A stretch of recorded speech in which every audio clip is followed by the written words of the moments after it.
사도행전 20장 31절 32절 말씀, 요한복음 1장 14절 말씀입니다. 한 목소리로 함께 합독하도록 하겠습니다. 사도행전 우리 20장 31, 32절 말씀입니다. 그러므로 여러분이 일깨어 내가 3년이나 밤낮 쉬지 않고 눈물로 각 사람을 훈계하던 것을 기억하라. 지금 내가 여러분을 주와 및 그 은혜의 말씀에 부탁하노니 그 말씀이 여러분을 능히 든든히 세우사 거룩하게 하심을 입은 모든 자 가운데 기업이 있게 하시리라. 아멘.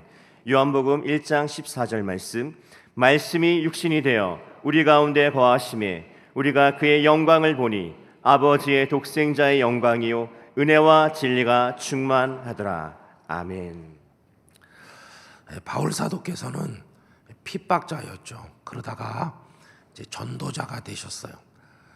사방으로 다니면서 많은 곳에서 복음을 전했습니다. 근데 그 중에서도 가장 오래 머물렀고 아마도 마음을 가장 많이 기울였던 곳이 에베소인 것 같습니다. 오늘 읽은 말씀에는 3년이다 이렇게 얘기를 했는데 정확히 3년인지는 잘 모르겠고요. 바울은 상당히 오래 머물렀어요. 두 번째 전도 여행을 할 때 끄트머리의 에베소에 잠깐 갔었고 3차 전도 여행할 때는 거의 다 에베소에 있었다고 해도 과언이 아닙니다. 처음에는 유대인 회당에서 석 달을 설교했습니다. 그러다가 유대인들에게 쫓겨나게 되니까 여러분이 잘 아시는 두란노 서원이라는 곳으로 옮겨가서 2년 동안을 또 말씀을 강론했습니다. 그러니까 이렇게 저렇게 왔다 갔다 한 시간까지 다 하면 3년 이렇게 말하는 게 맞겠죠. 이 에베소는 소아시아 지역의 최대 교회였습니다.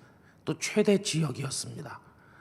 요한계시록에서 소아시아 7교회를 얘기할 때 제일 먼저 언급하는 교회가 이 에베소 교회 아닙니까?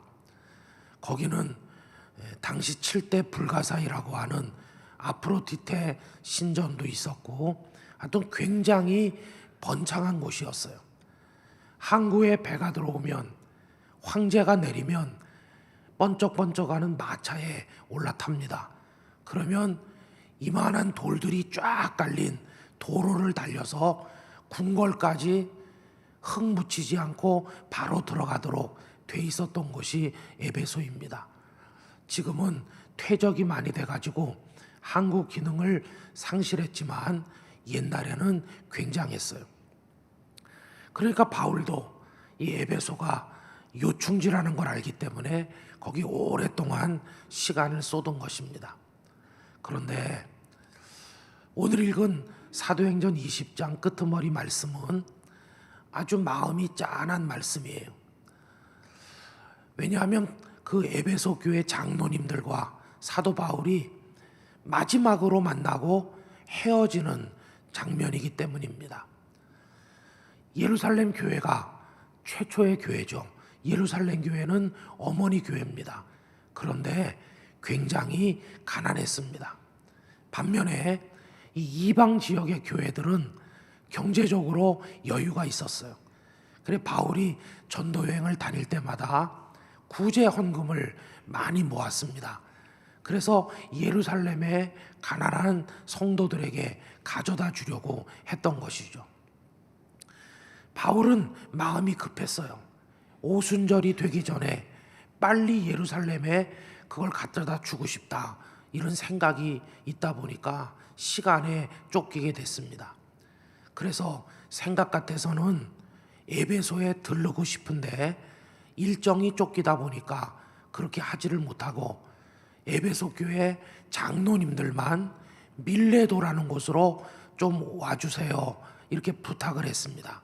그래서 에베소 교회 장로님들이 밀레도에 도착을 하고 바울은 거기서 그분들을 마지막으로 만나게 됐어요.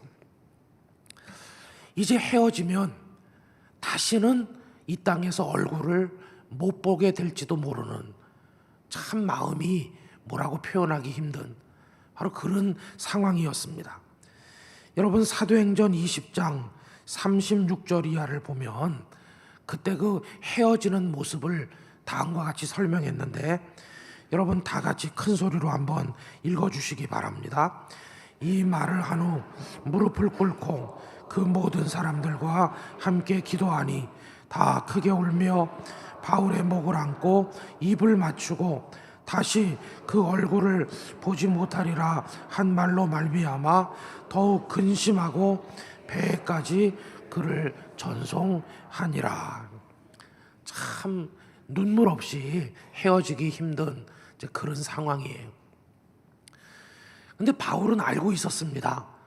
이제 머지않아 당신이 떠나고 나면 이 에베소 지역에 핍박도 많이 일어나고 이단들도 많이 들어오고 어려운 일들이 많을 거라는 걸 예측을 하고 있었습니다. 그래서 사도행전 20장 29절로 30절 다 같이 읽어보실까요? 내가 떠난 후에 사나운 이리가 여러분에게 들어와서 그 양떼를 아끼지 아니하며 또한 여러분 중에서도 제자들을 끌어 자기를 따르게 하려고 어그러진 말을 하는 사람들이 일어날 줄을 내가 아노라. 내가 떠나면 참 어려워지겠다. 그때 바울의 소원이 뭘까요? 에베소 교회 교인들이 굳건한 믿음으로 그 어려움들을 다 극복하고 승리하게 되는 거, 이게 바울의 소원이었어요. 마치 바울은 젖먹이를 두고 떠나는 어머니의 심정과 같았어요. 이제 이들을 어떻게 하면 좋겠습니까? 자신은 떠나야 되는데 누구한테 에베소 교회 교인들을 부탁을 하고 떠나면 좋겠습니까? 많은 돈을 주면서 힘들면 이 돈을 써라, 그렇게 하면 될까요? 아니면 어떤 유명한 사람들을 소개시켜 주면서 힘들면 이분들한테 부탁해라, 그렇게 해주면 안심이 되겠습니까? 아니었습니다. 바울은 그들을 어디다 부탁했을까? 여러분, 이게 오늘 말씀의 핵심인데 한마디로 말하면 주님의 말씀에다가 그들을 부탁하였습니다. 여러분, 오늘 본문 32절 그 앞부분에 뭐라고 그랬나요? 지금 내가 여러분을 주와 및 그 은혜의 말씀에 부탁하노니, 이렇게. 말씀에 여러분들을 부탁한다. 여러분, 왜 바울은 에베소 교인들을 말씀에다가 부탁했을까? 그 이유가 있습니다. 하나님의 말씀은요, 성도들을 든든하게 세워주는 능력이 있기 때문이에요. 오늘 말씀 32절 우리 큰 소리로 다시 한번 읽도록 하겠습니다. 지금 내가 여러분을 주와 및 그 은혜의 말씀에 부탁하노니 그 말씀이 여러분을 능히 든든히 세우사 거룩하게 하심을 입은 모든 자 가운데 기업이 있게 하시리라. 할렐루야. 내가 말씀에 부탁한다. 그런데 이 말씀은 그리스도인들을 든든하게 세워준다. 여러분, 말씀이 든든하게 세워주는 걸 바울 자신이 먼저 체험을 했습니다. 바울이 사울일 때를 생각해 보세요. 예수 믿는 사람 잡으러 갔던 그가 확 바뀌어서 예수님을 전도하는 자가 됐다더라. 이 소식이 예루살렘의 유대 지도자들에게 전해졌을 때 그들이 얼마나 화가 나고 분했겠습니까? 그들은 사도 바울에게 압박을 가했을 뿐만 아니라 나중에 보면 바울을 죽이려고 했어요. 그러면 바울이 교회 성도들에게는 환영을 받았습니까? 아니었습니다. 이 사람이 더 이상 핍박자가 아니고 예수님을 영접했다는 말을 듣긴 하지만 그 교인들은 그걸 받아들이기가 참 어려웠어요. 왜냐하면 그동안 이 사울이 행했던 악행이 너무나 크기 때문에 정말 이 사람이 예수님을 믿나 다 의심하게 됐어요. 바나바가 이 사람이 정말 주님의 사람이 됐다고 아무리 설명을 해도 사람들은 다 색안경을 끼고 이 사울이란 청년을 바라보았습니다. 그러니까 그때 사울은요, 아주 외로워요. 그동안에 함께했던 유대 지도자들은 이제 적이 됐죠. 그러면 자신을 받아주어야 될 믿음의 형제들도 색안경을 끼고 자신을 멀리하죠. 참 어려웠어요. 그래서 바나바는 안 되겠다, 시간이 좀 필요해, 그러면서 이 바울을 그때 사울일 때 그의 고향 다소로 보내게 됩니다. 거기 가서 좀 오래 있어라, 그러면 내가 나중에 데리러 가겠다. 그리고는 나중에 바나바가 안디옥에서 일할 때 다소에 가서 그를 데리고 와서 같이 일한 게 아닙니까? 또 그 바울이 겪었던 어려움은 이런 인간관계 어려움만은 아닙니다. 한번 생각해 보세요. 태어나서 골수 유대인으로 살았어요. 골수 바리새인이었어요. 율법에 푹 빠져서 살았어요. 그게 전부인 줄 알았어요. 그랬던 그가 거기서 벗어나 전혀 생소한 예수님의 품으로 옮겨가는 게 그게 쉬웠겠습니까? 지금까지 살아온 모든 과거를 다 버리지 않으면 안 되는 건데 이게 하루아침에 쉽게 되는 거겠어요? 정말 어려운 일이죠. 많은 영적인 정서상의 혼란이 있었을 것입니다. 뿐만이 아니라 그 이후에 전도 여행을 다닐 때 가는 데마다 핍박당하고 쫓겨나고 어떤 때는 얻어맞고 어떤 때는 돌에 맞고 어떤 때는 감옥에 갇히고 얼마나 이 바울이 어려웠습니까? 여러분, 그가 예수님을 믿은 이후로 환난과 핍박이 수도 없이 많이 있었어요. 그때마다 약해지기도 하고 쓰러지기도 했어요. 그런데 그런 연약한 바울을 다시 일어나게 하시고 든든하게 세워준 게 뭔가? 다름 아닌 주님의 말씀이었습니다. 여러분, 그래서 그는 그 말씀이 자신을 세워주었다는 걸 알기 때문에 그 말씀이 에베소 교회 교인들도 세워줄 줄로 확신하고 에베소 교회 교인들을 주님의 말씀에다가 부탁을 한 것이었어요. 여러분, 이 바울은 어떤 말씀들을 붙들었을까요? 첫째는 그가 이미 익숙하게 알고 있던 구약의 말씀을 붙들었을 것입니다. 그는 어려서부터 말씀을 배웠는데 그때 그 말씀이라는 게 구약 성경이죠. 그는 구약 성경에 통달한 사람이었어요. 그런데 예수님을 믿고 난 다음에 뭐가 달라졌느냐? 성경을 읽는 눈이 달라졌어요. 예수님이라는 렌즈를 끼고 구약 성경을 다시 읽어보니까 이게 웬일입니까? 구약의 처음부터 마지막까지가 예수님이 참 메시아 구원자이시고 그분을 구주로 보내주시겠다는 하나님 아버지의 예언과 약속이 꽉 차 있다는 걸 알게 됐습니다. 그래서 깨달았습니다. 아, 예수님께서 이 땅에 오신 게 성경대로 된 거구나. 예수님께서 십자가에 죽으신 것도 성경대로 된 거구나. 예수님께서 부활하신 것도 성경대로 된 거구나. 이미 알고 있던 말씀인데 예수님이란 렌즈를 통해서 그 말씀을 전혀 새롭게 발견하게 됐어요. 여러분, 그가 얼마나 말씀을 예수님을 통해서 새롭게 연구하고 은혜를 받았는지가 잘 나타나 있는데 고린도전서 15장 3절 4절을 우리 다 같이 읽어보도록 하겠습니다. 내가 받은 것을 먼저 너희에게 전하였노니 이는 성경대로 그리스도께서 우리 죄를 위하여 죽으시고 장사 지낸 바 되셨다가 성경대로 사흘 만에 다시 살아나사, 그렇게 되어 있죠. 전부 다 성경대로 됐다. 그래서 힘이 빠질 때마다 다시 용기를 얻는 거예요. 내가 증거하는 예수님 성경대로 오셨고 그 예수님 성경에 따라 죽으셨고 그 예수님 성경에 따라 다시 사셨다. 그렇다면 내가 전하는 복음이 지금은 핍박을 당하지만 성경대로 최후의 승리를 얻게 될 줄 나는 믿습니다. 근데 다시 힘을 얻는 거예요. 두 번째, 바울이 배우게 된 말씀은 또 뭐가 있을까? 그거는 예수님의 말씀이었어요. 그는 예수님을 믿기 전에는 구약 성경밖에 몰랐어요. 그런데 예수님을 믿고 난 다음에는 예수님이 이 땅에 계실 때 제자들과 사람들에게 가르쳐 주신 많은 말씀들이 있다는 걸 알게 됐어요. 또 예수님께서 행하신 엄청난 이적들이 있다는 것도 듣게 되지 않았겠어요?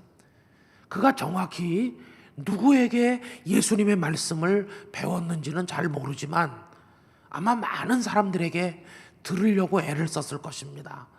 저는 뒤늦게 예수님을 믿어 예수님이 가르치는 걸 눈으로 보고 직접 듣지 못한 게 한이 된 사람인데 예수님이 무슨 말씀하셨나요?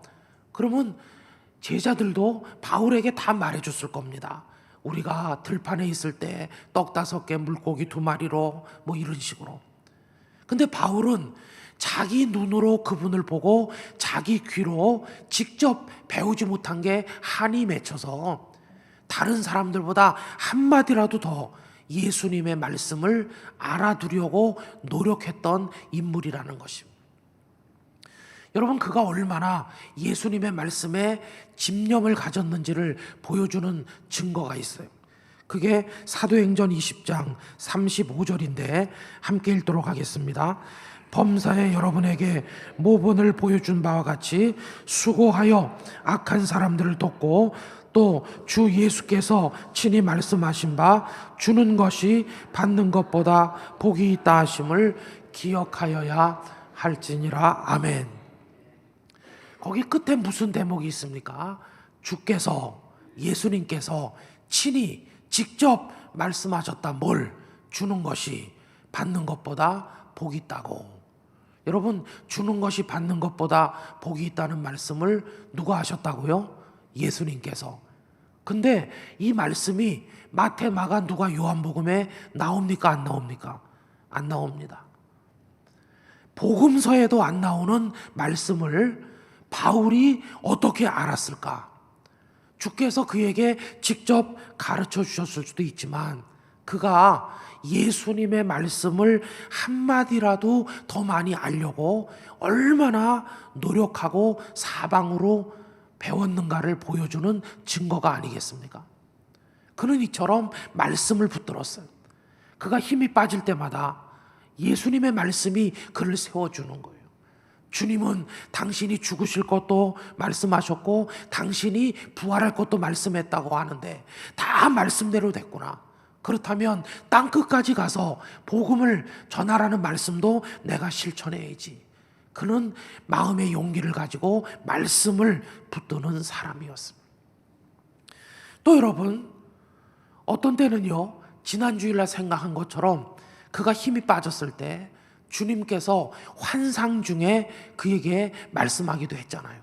우리 지난주에 생각했죠. 그 18장 9절에서 10절에 보면 밤에 환상 가운데 주님께서 두려워하지 말아라.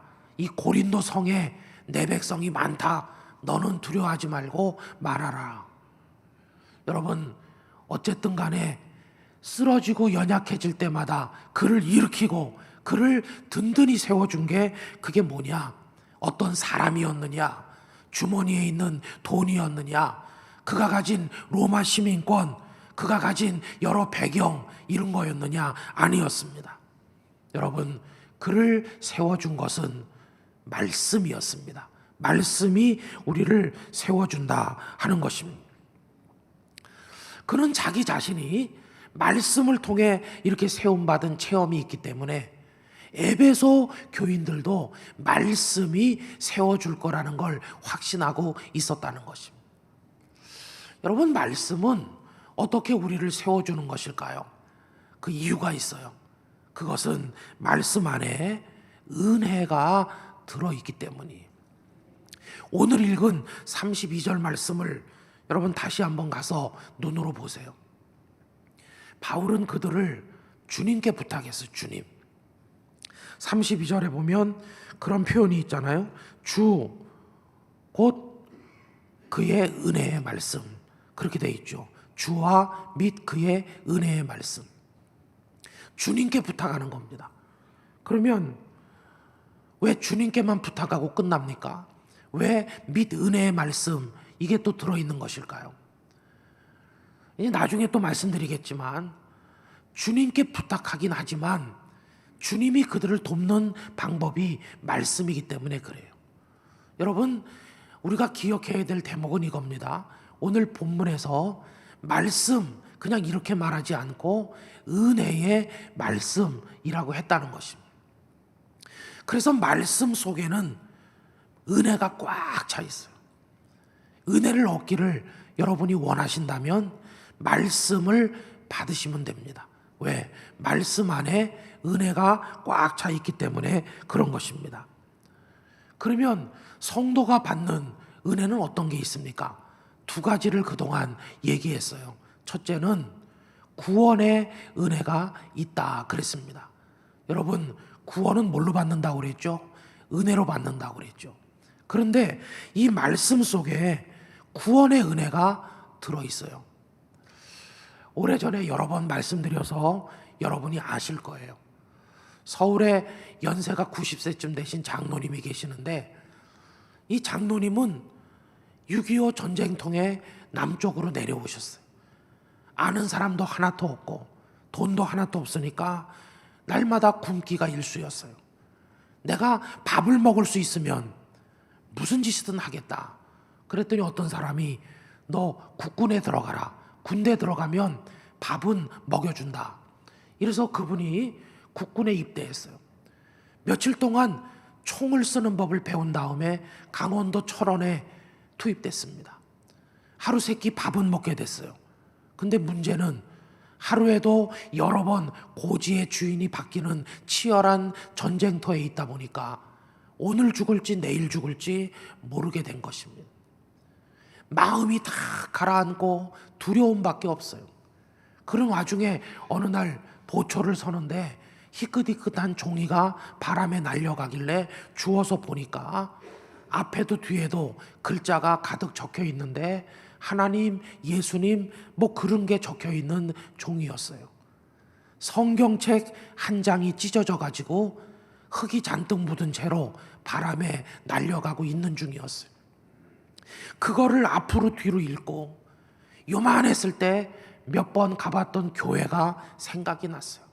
눈물이 쭉 흐르면서 그 흙 묻은 종이 조각을 가슴에다 대고 기도했대요. 하나님, 여기 써 있는 대로 살아계신 하나님이 맞습니까? 하나님이 정말 살아계시다면 절 좀 살려주세요. 저를 살려주신다면 내가 평생 하나님을 잘 믿도록 하겠습니다. 하나님께서는 그 찢어진 성경 조각에 몇 마디를 읽고 눈물로 기도하는 그 청년을 살려주셨어요. 전쟁통에 살아남았어요. 그분은 그 다음부터 평생을 복음을 위해 살았어요. 여러분, 이게 뭡니까? 찢어진 종이 조각, 별 볼 일 없는 휴지통에 집어넣어야 될 것이지만 그걸 통해서 이 장로님은 구원을 얻었어요. 왜? 말씀 속에는 구원의 은혜가 들어있기 때문인 것이. 또 하나님이 누군지 하나도 들어본 적이 없는 사람이 예배당에 와서 앉아 있습니다. 그런데 목사가 전하는 설교 말씀을 계속 듣다 보면 어느 날 그 속에 구원의 은혜가 임해가지고 그분이 구원을 받게 되는 것이에요. 여러분, 많이 모시고 오면 하나님의 성령께서는 말씀을 통해 그들을 구원하실 줄 믿습니다. 이렇게 말씀 속에는 구원의 은혜가 들어있어요. 두 번째, 우리 성도들이 받는 은혜가 뭐가 있습니까? 구원을 받은 다음에 이 땅에서 그리스도인으로 사명자로 하나님 부르는 그날까지 살아가는 동안에 지속적인 은혜가 있고 특별한 상황에서 받는 특별한 은혜가 있다고 우리 지난주에 말씀드리지 않았습니까? 바로 그런 은혜가 성경 말씀 속에 들어있어요. 예를 들면 여호수아를 생각해 보세요. 모세가 죽고 힘이 다 빠졌잖아요. 그런데 그가 어떻게 다시 일어나서 백성의 지도자로 그들과 함께 가나안에 들어갈 수 있었나요? 말씀이었어요. 말씀. 여호수아서 1장에 보면 하나님께서 여호수아에게 계속 말씀합니다. 두려워하지 말라. 강하고 담대하라. 내가 너와 함께 함이니라. 두려워하지 말라. 강하고 담대하라. 이 한마디 말씀이 여호수아를 이렇게 세워준 것이. 다윗은 또 어떻습니까?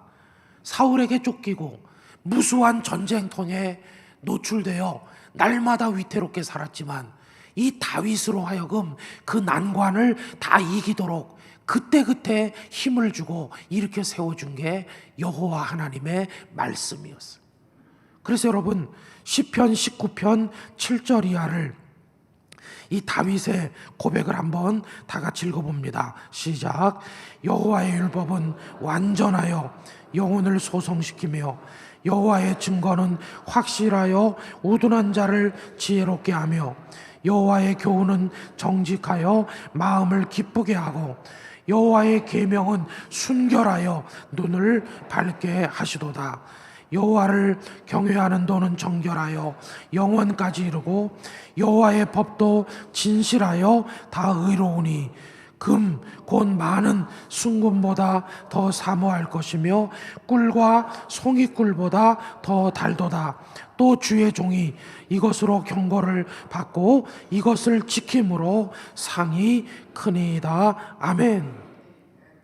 그러니까 여호수아나 다윗이나 우리 믿음의 선배들 다 말씀 한 절 붙들고 인생의 난관도 극복을 하고 사탄도 이기고 쓰러졌다가도 일어나면서 마지막까지 승리자가 되신 것입니다. 여러분 이 말씀이 이렇게 힘이 있는 이유 그 속에 은혜가 있기 때문이라고 그랬죠. 그럼 어떻게 말씀 속에는 은혜가 들어있는 것일까요? 이유가 간단합니다. 그 말씀 안에 계신 분이 주님이시기 때문이에요. 여러분 오늘 본문이 또 하나 있죠. 요한복음 1장 14절 다 같이 읽습니다. 말씀이 육신이 되어 우리 가운데 거하심에 우리가 그의 영광을 보니 아버지의 독생자의 영광이요 은혜와 진리가 충만하더라. 할렐루야. 요한복음 1장 1절에 보면 태초에 말씀이 계시니라. 여러분 그 말씀이 누굽니까? 예수님이죠. 그런데 말씀이신 예수님이 육신이 되셨어요. 사람의 몸을 입고 이 땅에 오셨는데 그분을 보니까 그 안에 뭐가 충만하다고요? 은혜와 진리가 충만하다. 예수님 안에 은혜가 충만합니다. 진리도 충만합니다. 그런데 그 예수님은 말씀이십니다. 말씀이 육신이 되신 분이 예수님 아니겠어요? 그러니까 하나님의 말씀은 은혜와 진리가 충만할 수밖에 없어요. 예수님이 그런 분이고 예수님께서 우리에게 전해주신 말씀이 그렇고 이 성경에 기록된 말씀이 은혜와 진리가 충만하고 목사들을 통해 전달되는 설교를 통해서도 하나님은 은혜와 진리를 알려주시는 것이. 그러니까 여러분 우리가 은혜를 사모한다면 말씀을 사모해야 되고 말씀을 받는다는 건 은혜이신 예수님을 받는 것이고 그렇게 되니까 말씀을 받으면 우리는 은혜를 받아 세상을 이기게 된다는 것이. 아까 말씀드렸죠. 바울이 에베소 교인들을 주와 및 그의 은혜의 말씀에 부탁했다고 그랬죠. 주님께 부탁한 게 맞는데 문제가 있어요. 에베소 교인들이 어디 가서 주님을 만납니까? 주님이 눈에 보이지도 않고 하늘나라 승천하셨는데 주님이 어디 계신 거예요? 에베소 교인들이 어디 가면 주님 만날까요? 만날 수가 없죠. 그러면 주님을 못 만나나? 아닙니다. 주님을 만나는 비결이 있어요. 그게 다른 게 아니라 주님의 말씀을 받아들이는 것이. 주님의 말씀을 받으면 그게 곧 예수님을 만나는 것과 똑같다 하는 거예요. 예를 들어서 내가 지금 굉장히 어려운데 나를 도와줄 분이 딱 한 분 있어요. 근데 그분은 너무 지체가 높은 분이고 너무 바빠서 만나기가 힘든 분이에요. 가서 기다렸어요. 비서가 와서 왜 그러느냐고 물어봐요. 사정을 다 얘기했어요. 한 번만 좀 만나 주실 수 없느냐고. 그랬더니 비서가 와서 말해요. 미안하다고. 그분이 지금 너무 바빠서 이렇게 전해드리랬어요. 어떻게 해요? 집에 가서 기다리면 알아서 해결해 주신다고 그랬으니까 가서 기다리십시오. 이렇게 한마디 말을 전해줘요. 그럼 이 사람이 그분을 만났습니까? 못 만났습니까? 못 만났죠. 얼굴을 못 봤죠. 그러나 비서가 전해주는 집에 가서 걱정하지 말고 기다리랍니다 말씀을 받았기 때문에 이 사람은 안심하고 돌아가요. 얼굴도 못 봤지만 말씀 한마디 받은 것으로 충분한 거예요. 집에 가서 기다리니까 그분이 다 해결해 주셨어요. 여러분, 그것과 똑같아요. 우리가 힘들고 어려울 때 예수님을 눈으로 보는 건 아니지만 그 말씀을 내가 붙들고 살면 그 말씀 안에 있는 은혜가 우리를 세워주고 이기게 하실 줄로 믿습니다. 오늘 은혜 얘기를 하는 네 번째 시간인데요. 여러분, 그 네 번째 핵심이 이겁니다. 말씀 속에 은혜 있다 하는 것입니다. 한번 다 같이 해보실까요? 말씀 속에 은혜 있다. 네, 말씀 속에 은혜가 있습니다. 그래서 우리가 은혜를 사모한다면 말씀을 붙들어야 되는 거예요. 저는 연약하고 부족한 목사입니다. 제가 교우들에게 돈을 많이 나눠드리는 것도 아니고 제가 교우님들과 하루 종일 같이 있어드리지도 못합니다. 저는 능력이 부족합니다. 그러면 제가 목사로서 하는 일이 뭘까요? 다른 게 없어요. 그냥 말씀을 여러분들에게 전해드리는 것밖에 없어요. 쉰 목소리라도 말씀을 전해드립니다. 왜? 왜 그렇게 하냐? 저도 바울의 심정과 똑같기 때문이에요. 바울이 에베소 교인들을 은혜의 말씀에 부탁하면서 나를 세워주신 말씀이 에베소 교인들도 세워줄 줄 믿습니다. 그렇게 하는 것처럼 지금까지 제가 살아오는 동안에 많은 말씀이 저 김은성 목사를 세워주었기 때문에 저는 여기서 전해드리는 이 말씀들이 우리 땅끝 교회 성도들을 든든하게 세워줄 줄로 믿는 것입니다. 그래서 여러분, 저도요 여러분들을 은혜의 말씀에 부탁드리고자 하는 것입니다. 성도 여러분, 말씀을 붙드십시오. 말씀을 늘 묵상하십시오. 그 말씀을 암송하시기 바랍니다. 여러분들의 평생에 여러분들의 인생을 지탱해 줄 은혜의 말씀 한 10구절만 암송하고 있어도 우리는 마귀를 이길 수 있는 것이. 그러면서 말씀을 정성껏 적어나가고, 지금 성경 필사하는 분들이 많이 계시고요. 제주도에 가신 그 우리 김 집사님 가족, 최원주 집사님 가족들도 여기다 조편성 해주면 거기서 성경 쓰신다고 그랬다고 그래요. 여러분, 하여튼 어디서든 성경 말씀 집념을 가지고 계속 읽고 계속 쓰고 사랑하고 암송하고 의지하고 그 말씀 믿고 그렇게 할 때 그 말씀이 우리를 세워줄 것입니다. 성경 필사 요 밑에 지난주에 이렇게 그래프로 우리 조 목사님이 붙여놨는데 어떤 조는 많이 쓰고 어떤 조는 조금밖에 안 썼죠. 석 달 후에 시상을 할 예정이오니 여러분들이 맹렬하게 말씀을 쓰시기 바랍니다. 마태복음 1장만 쓰고 어디 있는지 노트도 모르는 분도 있을지도 몰라요. 석 달 후에 시상할 예정이오니 열심히 쓰시기를 바랍니다. 어쨌든 여러분, 우리가 지금 예수님을 눈으로 보는 것도 아니지만 그러나 그분의 말씀이 그 속에 은혜로 꽉 차 있기 때문에 우리를 구원하기도 하고 우리를 승리하도록 붙들어주기도 하는 것입니다. 어떤 교회가 좋은 교회일까? 우리 땅끝 교회가 은혜의 토대 위에 든든하게 세워지게 되기를 원합니다. 창세기부터 요한계시록의 말씀이 이루어진 말씀도 많이 있고 지금 이루어지는 말씀도 있고 앞으로 이루어질 말씀도 있는데 여러분이 말씀 안에 승리하시기를 예수님의 이름으로 축원을 드립니다. 결심을 하세요. 말씀 속에 은혜가 있으니 내가 이제는 말씀을 통해 은혜의 사람이 되겠다. 이 결단을 가지고 승리하시기를 예수님 이름으로 축원합니다. 우리 다 같이 기도하겠습니다. 하나님 아버지, 은혜가 말씀 속에 있으니 바울이 에베소 성도들을 은혜의 말씀에 부탁한 것 같이 저희들도 저희들 자신을 은혜의 말씀을 통해 세워나가도록 도와주시옵소서. 다 같이 기도합니다. 할렐루야. 거룩하신 아버지 하나님, 저희들에게 은혜의 말씀을 풍성하게 공급하여 주시옵소서. 말씀 속에 은혜가 있다면 말씀을 읽고 말씀을 묵상하고 말씀을 사랑하고 말씀을 암송하고 말씀을 필사하면서 그 말씀 속에 살아가도록 축복하여 주시옵소서. 오 나의 하나님 아버지, 그래서 우리 땅끝 가족들이 은혜의 풍성한 생활을 할 수 있도록 인도하여 주시옵소서.